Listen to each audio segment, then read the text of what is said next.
Alright, welcome to the channel everyone. Today we are going over the brand new Hoyt Alpha X, and today I have it in the 33-inch axle-to-axle with the Origin Raptor camo. So I just got this yesterday, as did everybody else. I was able to get them on the release date. So I was only able to get so far like 30-40 shots with it, and then wanted to make sure we got this out to everybody to go over everything. All the different specs and whatnot with it. So what's new on the Alpha X compared to last year's VTM? So first thing everyone's going to be able to notice is a completely redesigned riser. So with this compared to last year's model, we are seeing a lot more bridging, a lot more cutouts, a lot more exaggerated cutouts, and a couple extra things that we're going to go over in a moment, but that's kind of the biggest thing that you're going to notice. When I first grabbed this out of the box, I noticed that the grip felt different than the VTM last year. Just a little bit thinner, doesn't really dig into your palm near as much, so just allows for a little bit more of a smaller grip, which less contact, less torque, all in all good things. They actually mounted set the quiver mount on the opposite side as last year's model. So it's going to be mounted, if you're a right-handed shooter, it's going to be mounted on the left side. What that's going to do is actually change up the weight distribution when you do have a quiver on there and make it a little bit more centered. Everybody in the game now is getting a little bit more centered, trying to mount things as close to the middle as you can. Obviously a quiver you can't get perfectly dead in line with everything. Things would just get in the way at that point. But overall I thought that was a really good change, a smart change. Now we're going to go up to the limbs. Limbs are a little bit wider. They also have a new designed limb pocket. So we have a little bit stronger, a little bit beefier limbs, different limb pocket. What that is actually going to help do is reduce the noise and the vibration felt with those new limb pockets. Along with the limbs, you're going to notice that there are no more limb dampeners, as you can see. Just nice little gap there. That's going to be a positive just simply because it's less things that can get shifted around, less moving parts attached to it, less chance of you having any inconsistencies with your bow. Now the big thing, the HBX Exact cams.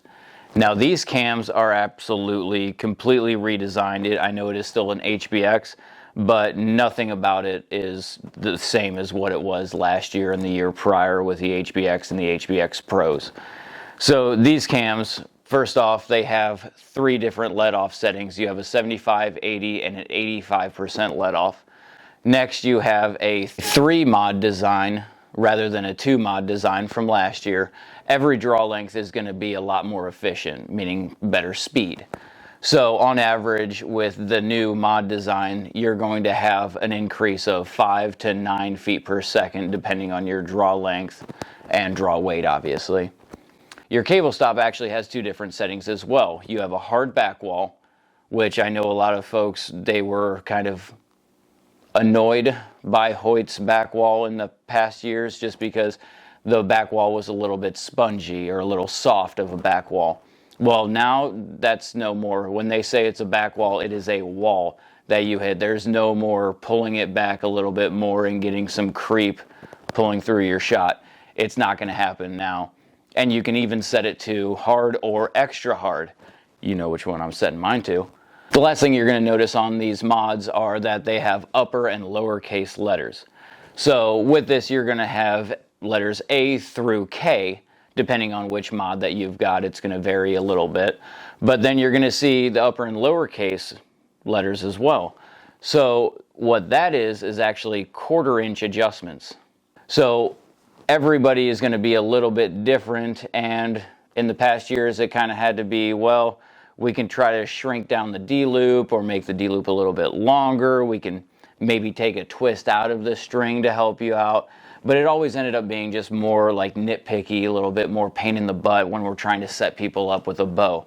So as a bow tech, this just makes everything a lot simpler, a lot easier, because little minor adjustments like that really play huge into a shooter's comfort level with the bow. So anything to make people more comfortable is going to just play dividends to the end product and them shooting and being successful in the field.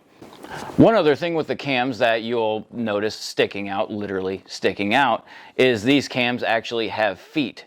So with the Go Sticks last year, it was really nice because you could just set your bow on the ground. You didn't have to worry about it falling over or setting it flat and hitting your quiver or your arrows or your sight bouncing off of the ground.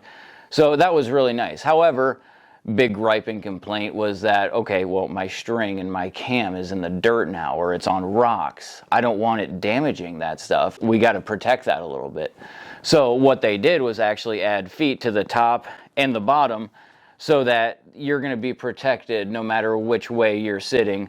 And this is able to hold just a lot better because there's actually a little rubber gasket that sits there, which is why I'm able to have it sitting like it is on this table, because it's just sitting on that little gasket. It's not going to move around or shift or anything. A few other things that they did change as well. They went out and got the top of the line string material to produce on there. And with those strings, you're going to get a newly designed roller mount, which is just going to be a little bit smaller, more low profile, and it's going to have less stress on those cables as you're rolling through your draw process. Now, enough talking about the bow. Let's take it out to the range and go take some shots with it. So it's a little bit breezy out here, but we're only at 20 yards, so we should still have pretty good groups.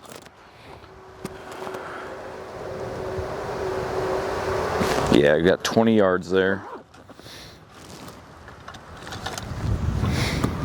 And hopefully with the mic right here, you ought to get a pretty good idea, hopefully if this wind calms down, of how loud, or I guess rather not loud, this guy is.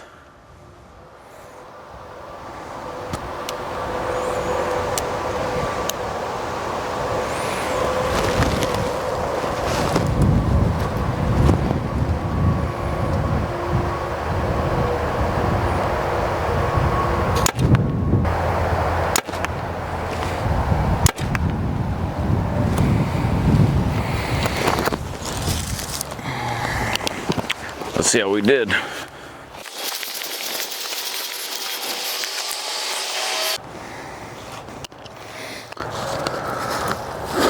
Overall, I'd say that's a pretty good group just to start out with. Obviously, things are going to tighten up a little bit.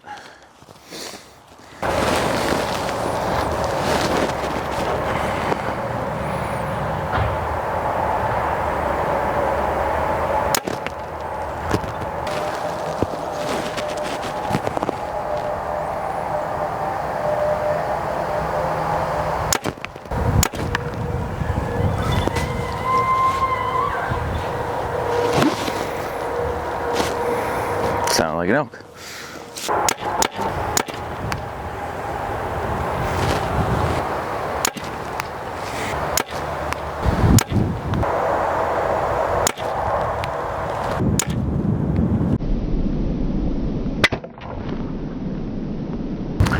All right, we are finally at 60 yards. Got it set on 50. 53, so let's see how close of a guesstimate I had. And if I can wait for a wind gust to stop.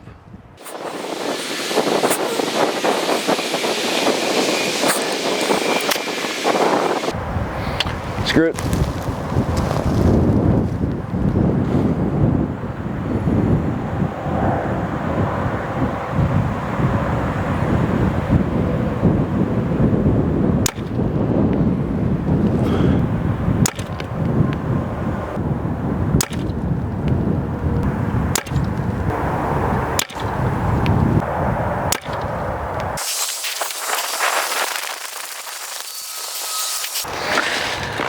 So at 60 yards, we're still getting really good groups out of this. Don't think there's any reason to change anything at this point. I would say come back on a later date when it's a little bit less windy, reconfirm my 0. Other than that, I think we're done here on the range.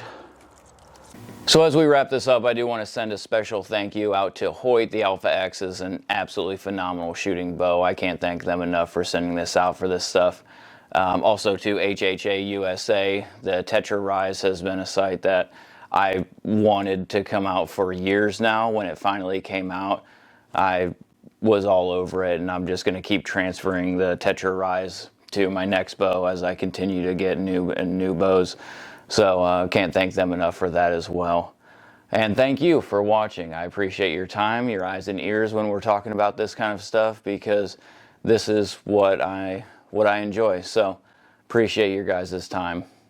If you like what you saw today, you want to see some more stuff like this, hit that subscribe button. As always, let me know what I missed, because I'm sure I missed some stuff. So just comment what I missed, what I should have gone over, what I should have touched on. And of course, like it if you liked the video. Share it with a friend who you think might want to look into this bow. And I'll close out with this. Best thing you can do for archery is to shoot. The more you work at it, the more you train, the better and more proficient you're going to be. And the animals you're hunting deserve that.